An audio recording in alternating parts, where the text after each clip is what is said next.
What's up, everybody? This is Kaous Games. What I want to talk about today was I'm sure a lot of people have heard about the issue with the Final Fantasy 7 Remake on the PS4, and it discovered that's going to be an episodic installment on there. All right, so there's been a lot of reactions to it. I just wanted to kind of throw my 2 cents in there too. I know there's been a lot of negative reaction to it. For me, mine is more neutral at this point. Mainly because of the nostalgia value, I think. It'll be difficult for them to do something to it at this point to where I wouldn't want to still get my hands on it. Because let me tell you a little story. Basically, back many years ago, when I first got my PlayStation 1 with my pappy, when he bought me my PlayStation 1 on Christmas, the first game I ever popped into my PlayStation 1 was Final Fantasy 7. And so I didn't even know what an RPG was back then. I had been playing Sega Genesis games up to that point, so all like the old Batman games on there, just like side-scrolling beat 'em ups mostly, Sonic, whatever, Mortal Kombat, but nothing like an RPG before, so I wasn't familiar with it. So I was intrigued instantly by the turn-based battle style, and didn't know what to make of it at first, but quickly found I fell in love with the strategy behind it. And so yeah, it's the first experience I ever had on the PlayStation, and the game was so unlike anything I ever played before in my life up to that point that I was instantly engrossed and wrapped in it. And so if there's a chance that I could recapture any of that wonder in this remake all these years later, I'm going to take it. Now, with that said, there will be some practice that will be very difficult for them to do anything that will dissuade me from getting the product at this point. There are some things that I'll frown on, like, come on, I understand that they said it's going to be episodic. I would, frown upon them taking out too much content. Final Fantasy VII, let's face it, was a very, very expansive game. There was a lot of substance to that game, and it's in this day and age, I can, with confidence say, it would be very easy to drop the ball on that and snuff us on the content. With the overworld and the various towns and Golden Saucer, all the different things to see in that game, it would be very, very easy to snuff us on that content, and that I worry about more so than anything. I feel like probably the perfect way to do this game is if they could try to find it to do the open world, kind of like how they did with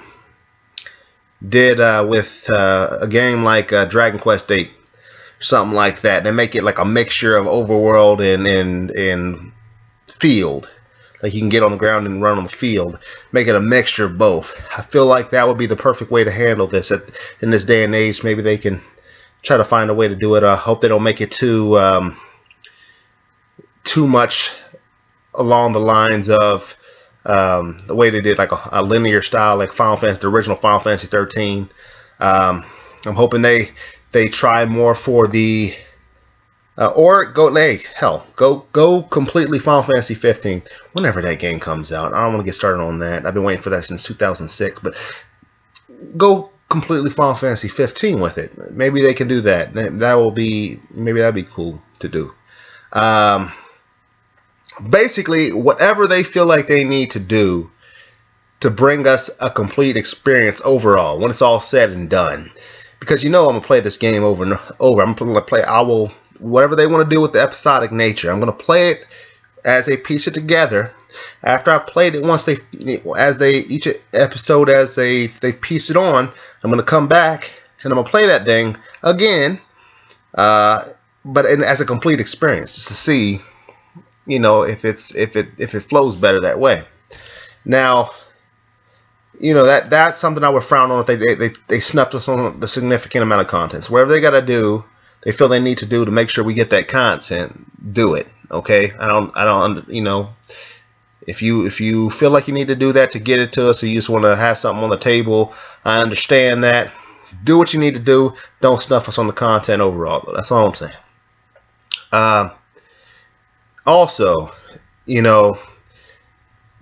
let's avoid overcharging for the episodes. If you're gonna do the episodic nature, like I said, I'm gonna do what I have to do to play this game, but I would strongly frown upon them charging $60 damn for every damn episode.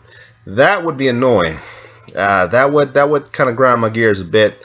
I mean, I'd do it. I wouldn't like it, but in order to experience games in the past, I've done crazier things. Like I bought a Wii U to play Bayonetta 2. If I really am interested in a project, I have no problem spending the money to do it.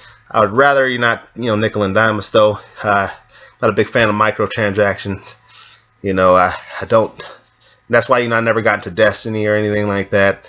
I prefer games that either if they're gonna do it, they give you a good quality content, and anything they tackle is good quality content. Like Bloodborne, they're doing the one expansion pack. It's good quality content. There's a lot to do, a lot to see. Difficult, get some bang for your bucks. Your $20 is well spent. If the content offers a lot of bang for the buck, I don't mind spending the money. If it's some nickel and diming, like how I felt like Batman Arkham Knight did. They make you charge you about for like a 10-minute DLC content. I don't like that kind of stuff. Like I like Witcher 3, Hearts of Stones offered a new Heart of Stone offered new areas, a new expanded storyline, added layers. That is what I'm talking about. That is good content. I have no problem spending money on quality content. But if you nickel and dime me, I do not like that at all. So yes, if there's a purpose behind, truly is a purpose behind this episodic nature, I have no problem with it. Just really do what you say you're doing. Don't lie to me. The reasoning currently is that they're trying to provide the complete experience, and as it is, to put it out in a timely fashion, and to keep things on a semi-schedule without rushing the product. They get one episode, they piece it together. They get a sizable chunk of content out one time, and then while they're trying to smooth out the edges of the next content, they get a sizable chunk of content out and they piece it on there, and then eventually they'll get a finished product, but still stay on a acceptable time frame. Understand that you're still a company, still have project goals, and they have to meet those milestones.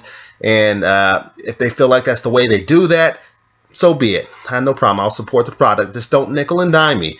I would rather not pay $60 a pop for each installment. I'll do it if you make me do it, but I will think less of you, a lot less of you as a company. And I don't think they'll do that. I don't think even that they're that low. I hope so, at least. But I could very be wrong.